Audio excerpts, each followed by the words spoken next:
Essa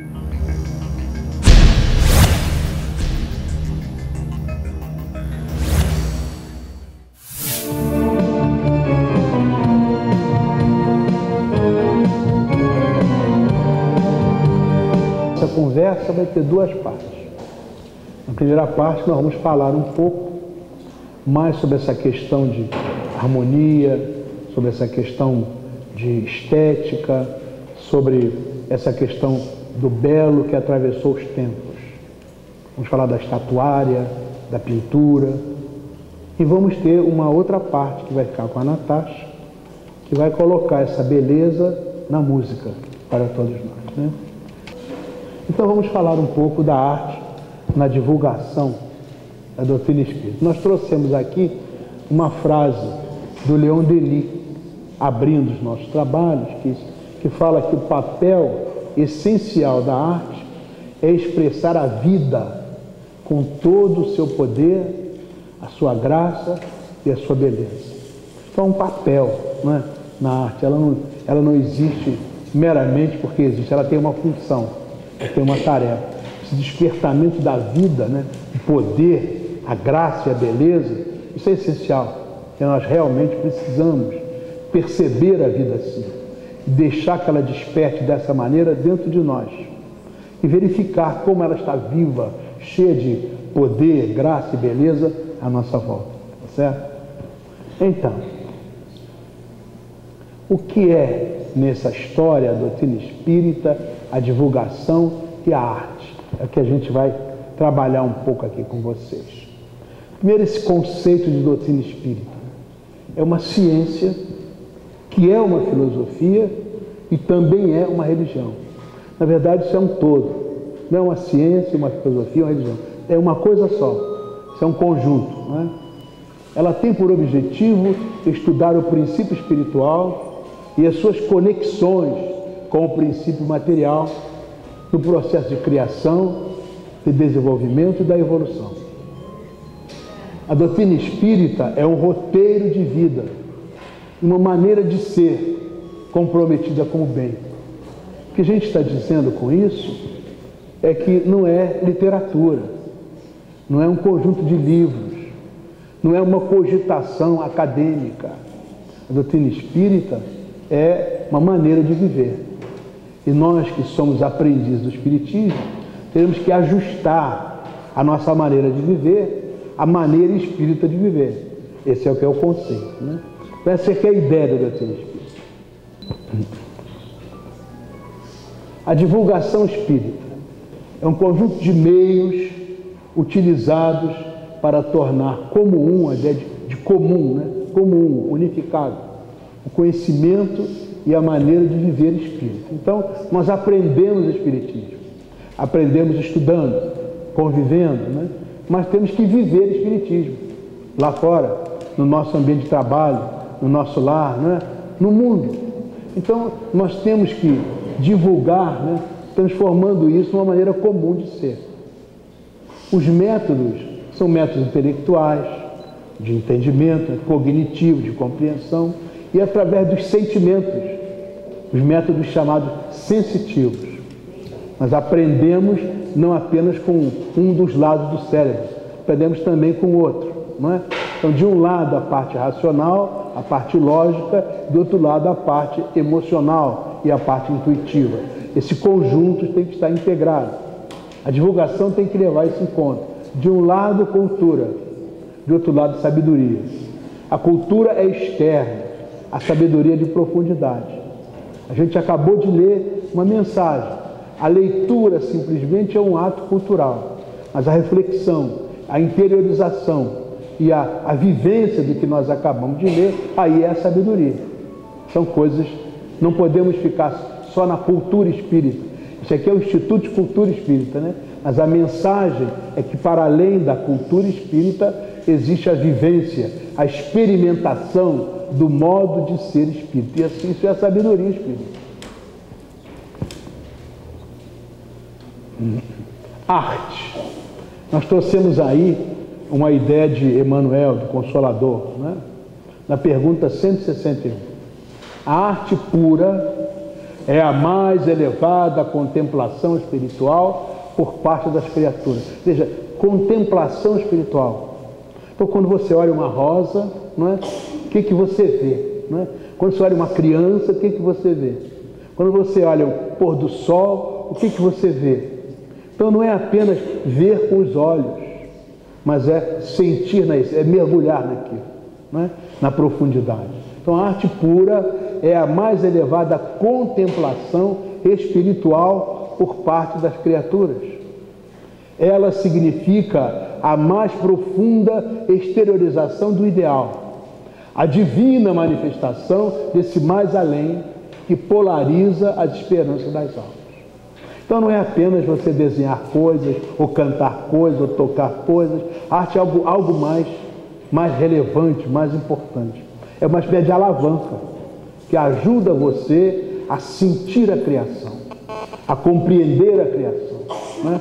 E uma vez compreendendo, que é a parte cognitiva, e sentindo, que é a parte afetiva, você começa a ter uma outra experiência a respeito do mundo que está à sua volta e do mundo que está dentro de você, sua realidade profunda. Então é para isso que a arte existe, é para esse toque, é o toque sagrado que desperta dentro de você forças, luzes que você nem imagina que existiam anteriormente. Leon Denis diz isso nesse trabalho chamado Espiritismo na Arte. A arte é a busca, é o estudo, a manifestação dessa beleza eterna, da qual aqui na Terra não percebemos senão um reflexo. O Espiritismo vem abrir para a arte novas perspectivas, horizontes sem limites, diz Leon Denis. A comunicação que ele, o Espiritismo, estabelece entre os dois mundos, né? O visível e o invisível, tangível e intangível, as informações fornecidas sobre as condições de vida no além, revelação que ele nos traz das leis superiores, da harmonia e da beleza que rege o universo, vem oferecer aos nossos pensadores, aos nossos artistas, inesgotáveis temas de inspiração. E de fato, né, a arte espírita virá a ter uma conotação especial, porque vai de um lado tocar naquilo que é perceptível, naquilo que todo mundo vê, mas vai tocar nas coisas que nem todo mundo vê, ou apenas em determinadas circunstâncias nós somos capazes de ver. A arte, digamos, arte espírita, né, é esse toque sagrado que faz despertar dentro de você essa capacidade de ver coisas que naturalmente você não vê, de ouvir coisas que naturalmente você não ouve. Existem na criação cores, luzes, sons que no nosso estado de externalidade natural nós não percebemos. Existem coisas que, quando você alteia a sua estrutura vibratória, você começa a perceber essas luzes, essas cores e esses sons que existem na natureza, para além das suas próprias deficiências ou dos seus próprios limites auditivos, olfativos, do olhar, porque nós sabemos que enxergamos as coisas em determinados limites de ondas vibratórias, mas para além desses limites, o nosso espírito é capaz de perceber coisas que nós naturalmente não percebemos. É dessa arte que o Espiritismo o Leon Denis está nos falando. Então, arte e artista, né? O artista verdadeiro, repare, é sempre o médium das belezas eternas. E o seu trabalho, em todos os tempos, foi tanger as cordas vibráteis do sentimento humano, alçando-o da terra para o infinito e abrindo em todos os caminhos a ânsia dos corações para Deus nas suas manifestações supremas de beleza, sabedoria, de paz, de amor. Isso é o verdadeiro artista, que pode estar em um sem número de manifestações, não apenas em manifestações altamente elaboradas em termos culturais, mas na medida em que a criatura expressa o melhor de si, ela está botando o Deus que ela é para fora. E isso é a divindade agindo na criatura. É assim que o artista que coloca esse Deus, que é a sua realidade profunda para fora, é um médium dessas belezas eternas. Porque Deus é a beleza eterna, como é o bem eterno, como é o amor eterno. Então essa atitude artística verdadeira, sublime, ela faz com que ele se torne um médium da divindade, um médium de Deus. Essa é a visão que nós temos no Espiritismo. A transição no campo das artes, está lá no Allan Kardec, na Revista Espírita, em 1860. Diz ele: as artes só sairão do seu torpor, ou seja, quando a arte fica apenas na externalidade, né? No bonitinho, no engraçadinho, no arrumadinho, né? Ou só nas partes externas do sentimento, da compreensão do homem, e ela está no torpor. Ela não é uma expressão divina ainda. As artes só sairão do seu torpor quando houver uma reação visando a ideias espiritualistas. Diz o Kardec: a decadência das artes é o resultado inevitável da concentração das ideias nas coisas materiais. E esta concentração, por sua vez, é o resultado da ausência de qualquer crença na espiritualidade do ser. Continua o Kardec: é matematicamente exato dizer que sem crenças as artes não têm vitalidade possível. E toda transformação filosófica traz necessariamente uma transformação artística paralela. Por isso, a arte espírita, o espiritismo é uma transformação filosófica. Haverá uma transformação artística com base nessa transformação filosófica que o espiritismo propõe, sem sombra de dúvida.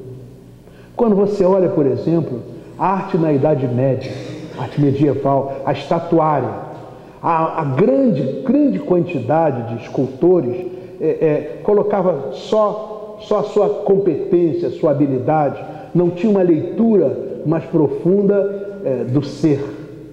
Quase toda a arte da Idade Média era uma arte dita religiosa, mas era pseudamente religiosa, porque o artista não estava ali expressando a sua realidade profunda, estava ganhando dinheiro meramente, estava apenas mostrando a sua habilidade. Mas há certas artes, há certos trabalhos dessa época que tocam as pessoas e que estão nos museus e que até hoje a gente olha e fica assombrado. Vê a Pietà, por exemplo, que é uma estátua muito conhecida. Qualquer pessoa que veja aquilo se internece, porque há algo além do que a pedra que está ali sendo trabalhada magnificamente. É disso que se está falando, né? Uma transformação artística paralela, decorrente da transformação filosófica. 3 momentos filosóficos e correspondentes transformações artísticas. Vou falar isso aqui para vocês. A época primitiva, a época da Idade Média, a época atual. A época primitiva era chamada arte pagã, divinizava a perfeição da natureza, só conheciam a vida material. Vocês veem a estatuária grega, por exemplo, né? Belíssima, belíssima. A competência para fazer as coisas maravilhosas, mas é apenas pedra trabalhada, não é? A gente se admira que eles tenham aquela capacidade artística extraordinária, mas é pedra trabalhada, não há outra mensagem. A arte de Roma, né? A arte egípcia, ali não há uma coisa que toque em profundidade o teu coração, com algumas exceções, naturalmente, porque os artistas verdadeiros sempre existiram. Essa é a arte primitiva, a arte pagã. Depois a arte da Idade Média, a chamada arte cristã, talvez fosse melhor dizer arte católica, melhor dizer, sentimentos atormentados de céu e inferno, e se projeta na estatuária e na pintura, sobretudo, né? Reconhecimento de um poder criador acima da matéria. Essas coisas já aparecem dentro dessa visão de uma arte religiosa. Na época atual, a arte espírita, em que deverão expressar-se as novas ideias da imortalidade da alma, da pluralidade das existências ou dos mundos e a comunicação dos espíritos. Vamos ver alguma coisa, vou mostrar alguma coisa dessa arte espírita para vocês aqui, e que já existe em muitos lugares. A questão do belo, Leon Denis trabalha isso. Não é belo, realmente belo, senão aquilo que o é sempre para todos. O belo não é transitório, não é bonito agora, daqui a pouco é feio. O belo é sempre belo, não é? E essa beleza eterna, infinita, é a manifestação divina sob seus aspectos incessantemente variáveis. O belo é Deus em suas obras, em suas leis, eis a única beleza absoluta. Por isso nós falamos, esse artista que vai na essência das coisas, ele coloca o seu Deus para fora. O seu trabalho expressa o exercício da sua divindade. Como diz, vós sois deuses. Ele coloca esse Deus para fora e expressa na sua arte esse sentimento que atravessa os tempos. Nós que progredimos não possuímos senão uma beleza relativa, diminuída e combatida pelos elementos inarmônicos da nossa natureza. Deus é a harmonia suprema. Nós ainda somos profundamente inarmônicos. Então o que a gente consegue colocar para fora de ordinário são as nossas desarmonias, as nossas inarmonias. A beleza é algo que emana da pessoa, emana da pintura, da escultura, da poesia, da música. A beleza não está propriamente no corpo, não está propriamente nas cores da tela, não está propriamente na materialidade da escultura, nem nas letras do alfabeto unidas em vocábulo do poema. A beleza está fora do corpo, porque irrompe do mais profundo do ser e atravessa a corporalidade do artista, de quem é tocado pela obra de arte. Assim, a beleza sacia o espírito. O espírito se abebera nessas fontes inesgotáveis de beleza. É imortal, a beleza é imortal, que Deus é quem sabe, porque sabe, sempre soube, sempre saberá. A beleza é alguma coisa que vem diretamente da divindade.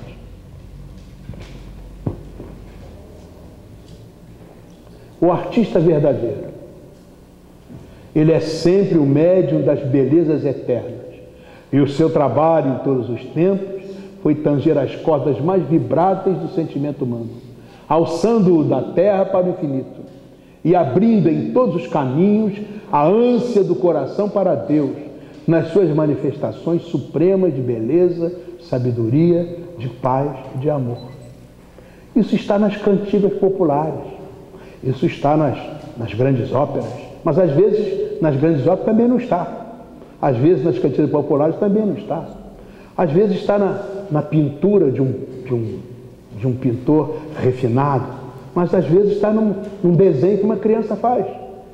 Essa questão é uma questão essencial. O artista verdadeiro é aquele que coloca para fora a divindade que é a sua essência profunda. Veja, nós trouxemos ali, Gauguin. As pessoas olham, desde que ele pintou esse quadro, as pessoas olham, ficam extasiadas pelas cores, pela harmonia, pelo olhar, pela mão, pela cadeira, pelo leque, ficam extasiadas. É lindo de ver. Isso toca as pessoas. Gauguin. Aqui nós temos Rembrandt, é um outro estilo, mas também a cor, a sombra, a luz, aquilo parece que está flutuando. É algo transcendental um quadro desse. Ali nós temos no nosso Portinari. Veja, aquele quadro passa a tragédia. São os retirantes, os famintos, os deserdados, os abandonados. A maneira como a luz está colocada, as feições das pessoas, né? Os gestos, né? Os corpos mais compridos, esqueléticos, cadavéricos. A dor está ali, mas a beleza está ali. É uma realidade profunda do ser humano. Veja, este quadro chama-se, esse é um quadro de Picasso, né? Está ligado a Guernica, né? Está ligado à Revolução no interior da Espanha, onde os irmãos brigavam com os irmãos. Então você olha esse quadro, você percebe a Espanha despedaçada, as pessoas despedaçadas, os irmãos despedaçados. A mensagem está aí. Esse é um quadro que você fica na frente e o tempo passa. E você não percebe que o tempo passa. Que você, aquela beleza, embora dura, difícil, dolorosa, mas aquela beleza entra em você. E as pessoas ficam espantadas, extasiadas, muito além da técnica refinada de Picasso. Ali está uma mensagem de profundidade que toca as pessoas. Aliás, todos estão aqui. Vejam, essa é Da Vinci.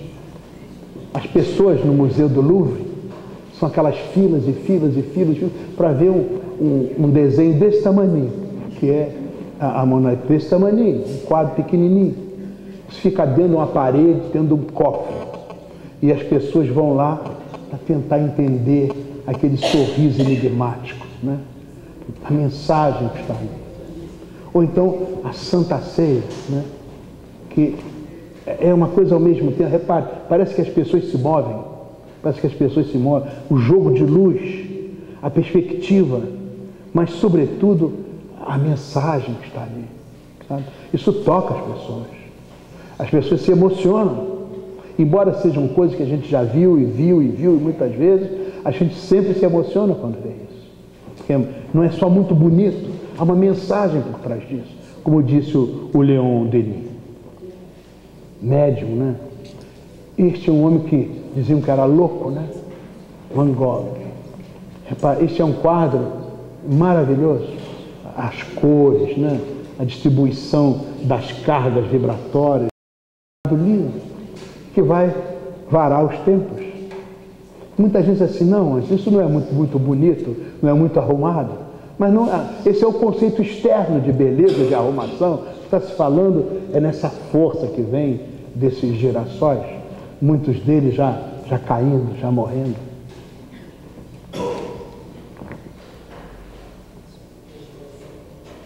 Vejam, outros quadros, de Cavalcanti, um brasileiro, né? Salvador Dalí e Michelangelo. São momentos extraordinários, né?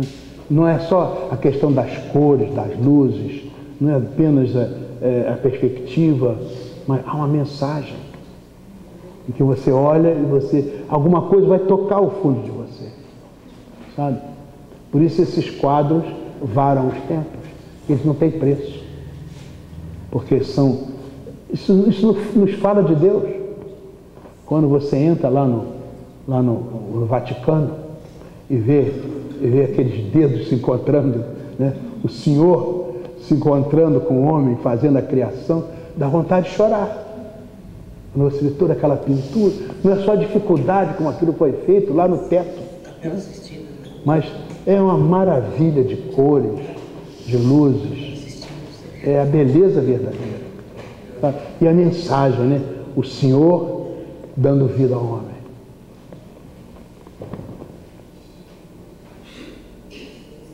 Nós trouxemos aqui o Modigliani, Toulouse-Lautrec, um anãozinho que ficava desenhando as coisas, e uma brasileira, Tarsila do Amaral, uma Bacuru.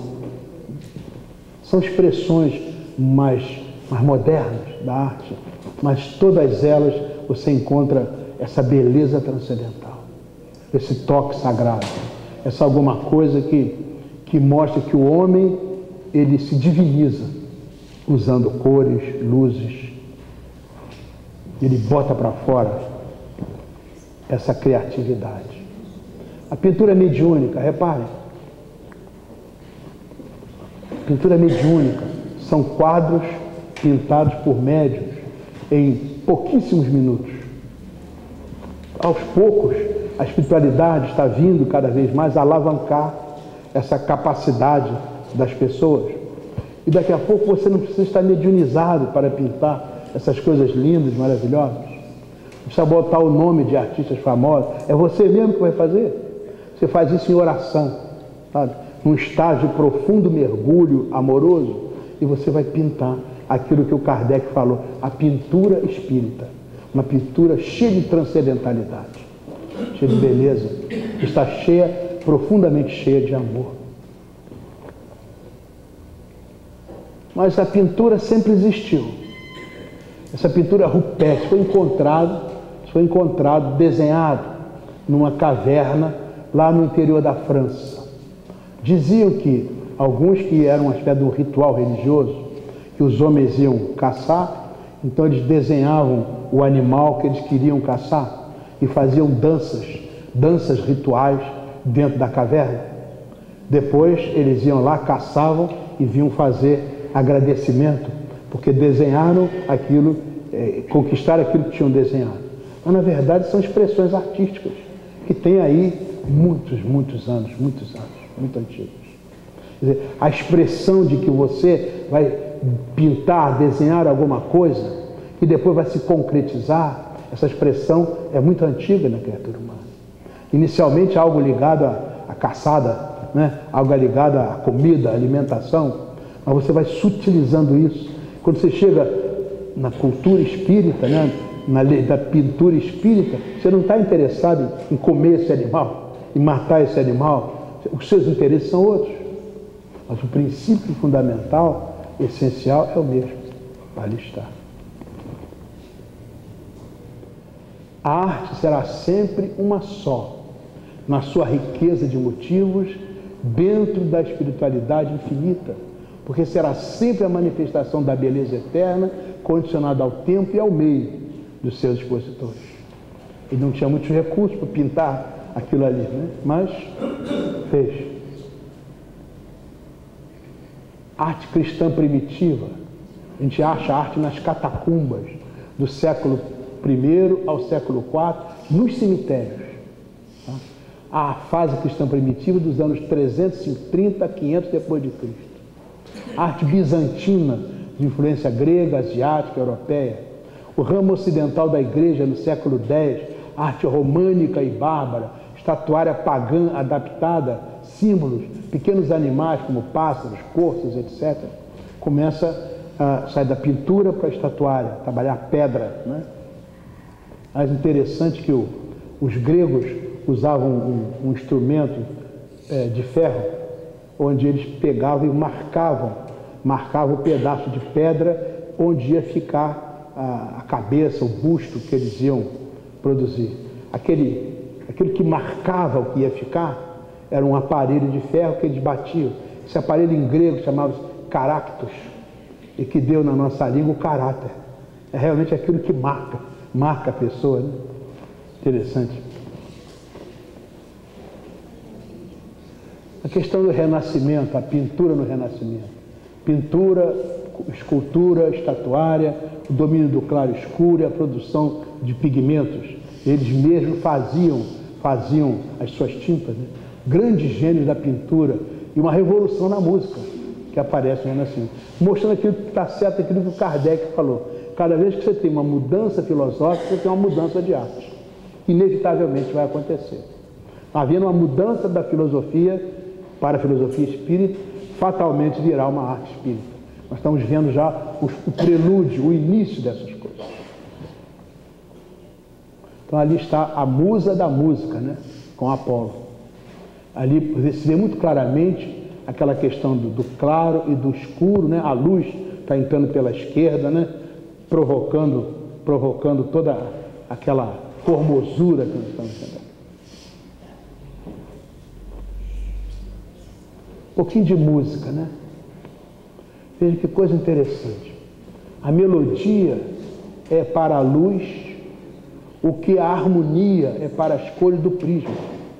Isto é, uma mesma coisa sob dois aspectos diferentes. Um é o aspecto melódico e outro é o aspecto harmônico.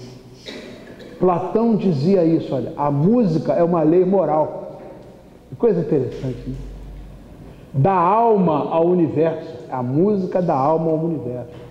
Dá asas ao pensamento, dá uma saída à imaginação, encanto, tristeza, alegria e vida a todas as coisas. O Platão entendia que a música era a alma das coisas. Os antigos falavam nessa música das esferas, né? Isso permanece até hoje conosco.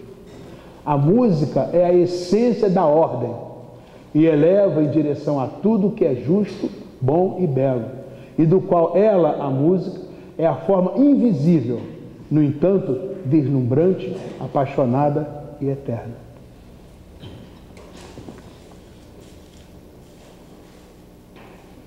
Acordes, coros e sons. Diz que o dó é o azul celeste. A ideia é que o dó está associado à quietude, à paz da alma, surgida através da prece. A Natasha solta um dó para nós.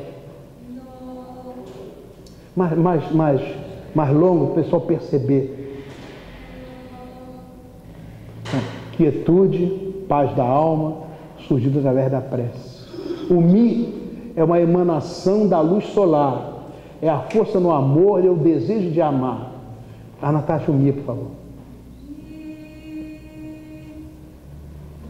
O Dó, Mi é o azul celeste e ouro. Por favor, faça Dó, Mi. E o Sol é a consolidação do Mi e do Dó. O Sol assegura a exteriorização do sentimento dado pelo azul, cinza azulado, cinza prateado. Porque tudo é vibração. Na verdade, são vibrações em frequências diferentes. Quando você fala em cor, você está falando em vibração. Quando você fala em som, você está falando em vibração. São ondas, apenas colocadas de maneira diferente. Mas tudo são o nosso universo, o cosmos, é um processamento continuado de ondas. Por favor, Ana Natasha, aquele sol que é a consolidação do Mi e do Dó. Dó, Mi, Sol, Mi, Dó. É isso aí. Daqui a pouco a gente vai ver isso de uma maneira melhor, ela cantando, né? As cores fundamentais apresentam todos os outros sentimentos. O acorde perfeito, ela fez ainda há pouco, Dó, Mi, Sol, ela acabou de fazer um acorde perfeito ali, né? Tomando Ré, é Ré falar, por favor. E com o Mi é Mi, Sol, Si. Mi, Sol, Si, Sol, Mi. Isso. A música celeste é resultante de impressões causadas pelas camadas fluídicas, segundo a elevação do ser e a pureza do meio. No espaço não se ouve nada.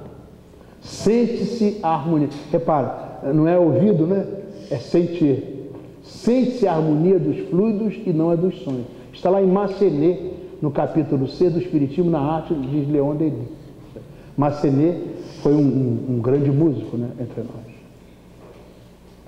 Então repare essa questão de quando você fala em forma, quando você fala em desenho, escultura, né, pintura e música, em última hora você está falando de uma coisa só. Você está falando de ondas, de vibrações, que têm exteriorizações diferentes. Mas isso tudo é uma coisa só.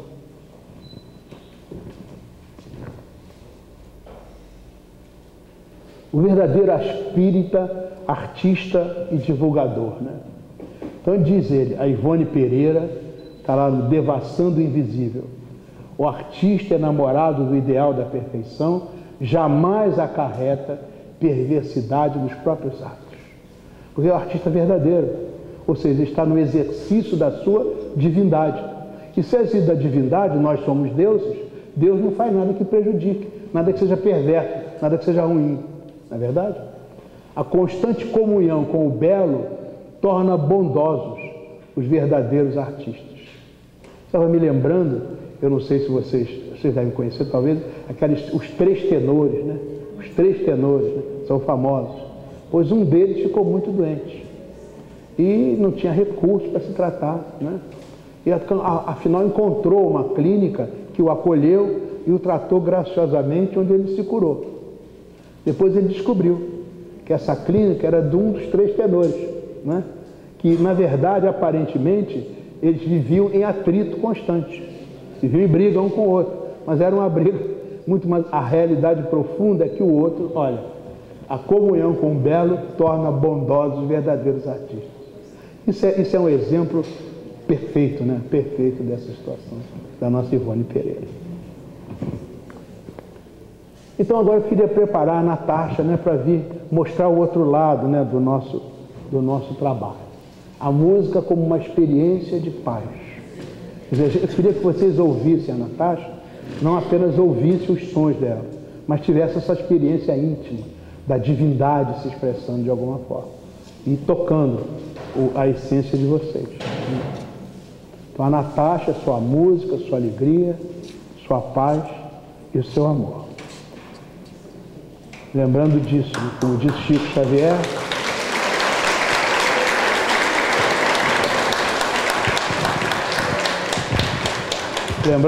a vida é construída nos sonhos e concretizada no amor, como disse o nosso Chico Xavier. Natasha. Falando da harmonia musical, aqui eu dei algumas solfejadas, que é como se diz em música, quando você entoa o nome das notas com a sua altura. E você vê que cada música segue uma tonalidade, segue um timbre. Um é tocado por um violino, a outra por um piano, outras são cantadas, outras só são apenas executadas por instrumentos acústicos, como violão. E a música traz essa essência. Quando se fala eu trouxe uma série de músicas que vão exemplificar exatamente cada elemento apresentado pelo professor César Reis. Quando se diz o dó, que ele tem essa quietude, essa tranquilidade, realmente tem. Porque um dos mais famosos compositores brasileiros, Heitor Villa-Lobos, se utilizou muito dessa nota. E uma de suas mais famosas canções, que fazem parte de uma série de 12 canções intituladas de Baquianas Brasileiras. E a Baquiana Brasileira número 5 começa exatamente com um prolongado, um pouco melancólico, mas tão leve, dó, que é a primeira nota. Logo em seguida ele passa para um lá, que é uma relativa menor do som do dó maior. Então quando você tem dó, mi, sol, mi, dó, ré, fá, lá, fá, ré, mi, sol, si. E ele se utiliza de todas essas nuances, essas diferenças, quando ele começa a música, inicia a música com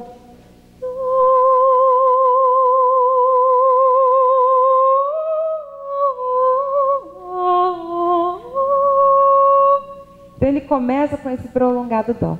A primeira canção que eu escolhi para falar de harmonia, eu acho que ela tem tudo a ver com a harmonia. E é uma música, realmente uma música mediúnica, é uma música espiritual, é uma música que realmente nos eleva a alma e o coração. Num novo arranjo, essa música foi composta por um padre chamado Irala. Ele é um padre paraguaio. E ele compôs há muitos e muitos tempos atrás uma música, uma oração, pegou a oração de São Francisco de Assis e a musicou. E aí eu peguei essa canção, que já foi gravada por inúmeros grandes artistas, ou inúmeros grandes médiuns, musicistas. E eu fiz um novo arranjo, com uma nova performance, para também fazer parte desse álbum de artistas, desse legado de artistas, que entoam em suas vozes, em seus instrumentos, não apenas a música, como a arte de sons combinados, mas muito além disso, a música como essência da vida, essência da alma, a voz de Deus aqui na terra, a voz que soa em cada espírito, em cada coração. Com vocês, então, a oração de São Francisco de Assis.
Desespero que eu leve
ser consolado, compreender que ser compreendido, amar que ser amado, pois é dando que se recebe, é perdoando que se é perdoado, e é no reto que se vive para a vida eterna.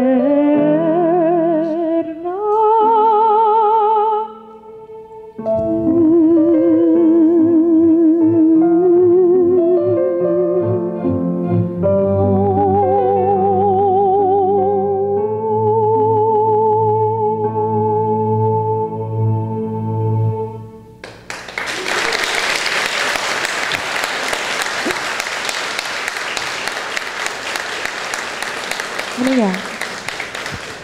A próxima canção é uma canção muito especial, principalmente para mim, me marcou bastante até hoje, que foi uma composição que eu fiz em desdobramento. Eu estive num lugar lindo, maravilhoso, com pássaros para tudo que era lado, e pássaros que eram, na verdade, notas musicais. E eu percebia aquela revoada de pássaros, eu ouvia notas aleatórias, até então meu conhecimento aleatórias. E de repente, quando eu me dei conta, eu sentei ao piano e grafei na partitura, no pentagrama, todas as notas que eu tinha ouvido.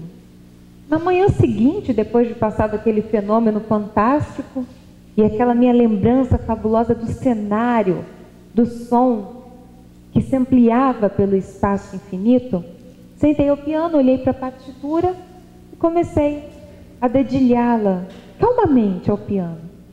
E automaticamente, ela não tinha letra, e automaticamente quando eu ia dedilhando, me deu uma vontade de cantá-la. Como ela tinha sido feita praticamente à noite, né, uma madrugada, ela começou justamente com: a noite vem para despertar, o dia foi um sonho que eu tenho no coração, no meu caminho eu vejo a luz. E essa música eu intitulei carinhosamente de Teu Amor.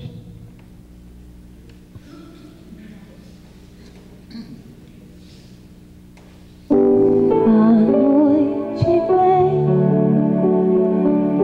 pra despertar, o dia foi um sonho que eu tenho em pensamento.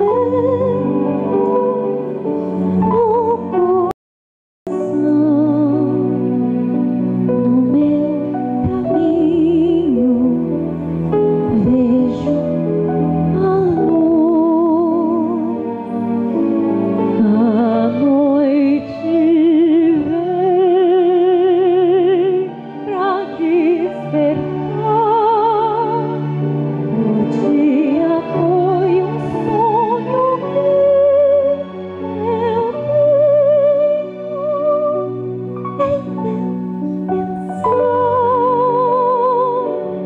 no coração,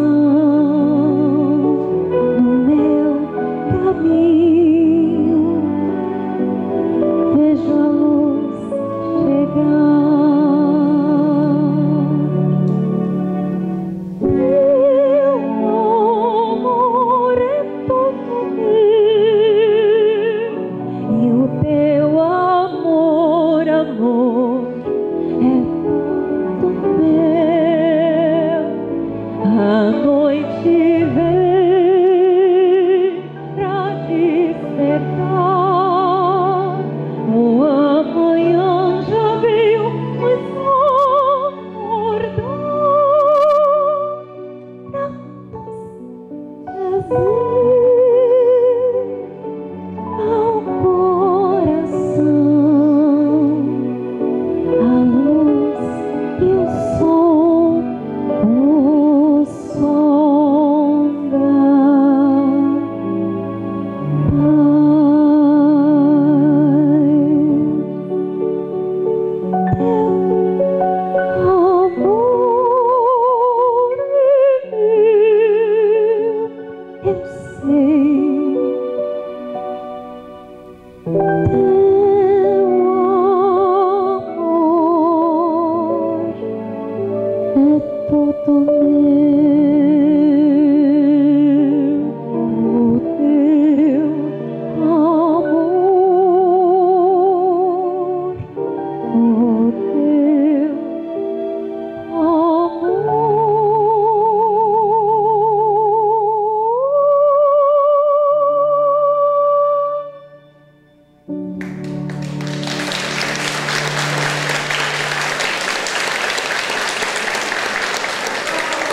Obrigada.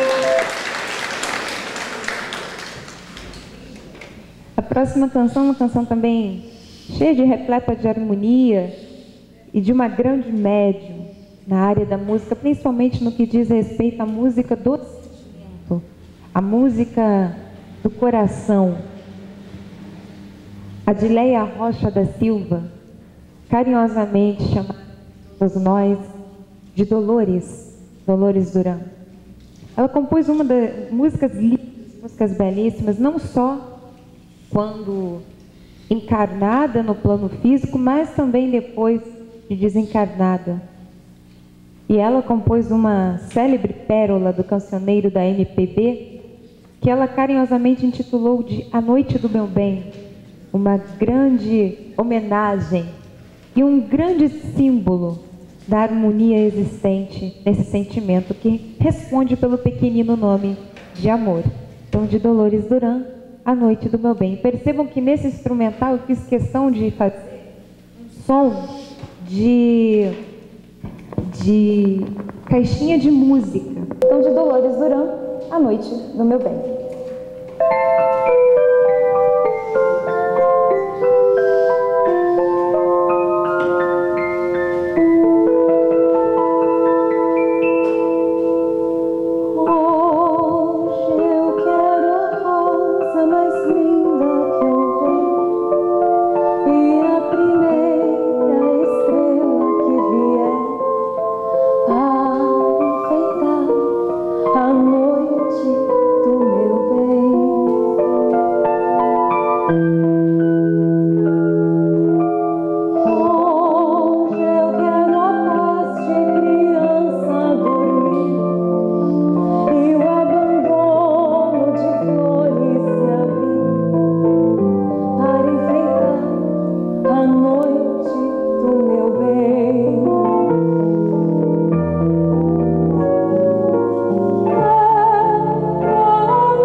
Interessante, e ela já nos dirige a uma outra arte, a um outro campo da arte, dentro da música, mas um outro perfil, que é o perfil de você pegar algo de cotidiano e trazer para dentro da música. Um grande compositor, Christoph Willibald Gluck, compositor de uma grande ópera e grandes peças intituladas de Orfeu, ele fez em 1679, uma grande ópera intitulada Paris et Helena, Paris e Helena, que conta nada mais nada menos do que a história do amor proibido entre Paris e Helena de Troia. Na música, na área, diziam que o teatro, o Metropolitan, ficava completamente cheio. Naquela época era um grande teatro, para aquele tempo era. E então o teatro lotava para assistir única e exclusivamente esta área, que foi composta para uma voz de um barítono, justamente o personagem de Paris. Paris canta então com muita emoção, com todo amor, com toda a profundeza de sua alma. Ó del mio dolce ardor, amor que arde em minha alma, bramato oggetto. E ele canta e encanta o público da época com uma das mais famosas áreas da ópera de Gluck. E é justamente essa área que vocês vão observar que, apesar de o acompanhamento ter sido feito por mim pelo piano, na orquestra é feito apenas por cellos, instrumentos graves, contrabaixo e violas. Não tem nem violinos na música. E você vê que, de repente, a orquestra suspende. Ali eu fiz com o piano, ele suspende e deixa a voz única e exclusivamente a capela para mostrar um certo, digamos, virtuosismo vocal do cantor, né? No caso daquela pessoa que estaria interpretando a ópera. E vocês vão observar que pode ser cantada também por uma soprano, por que não? Ó del mio dolce ardor.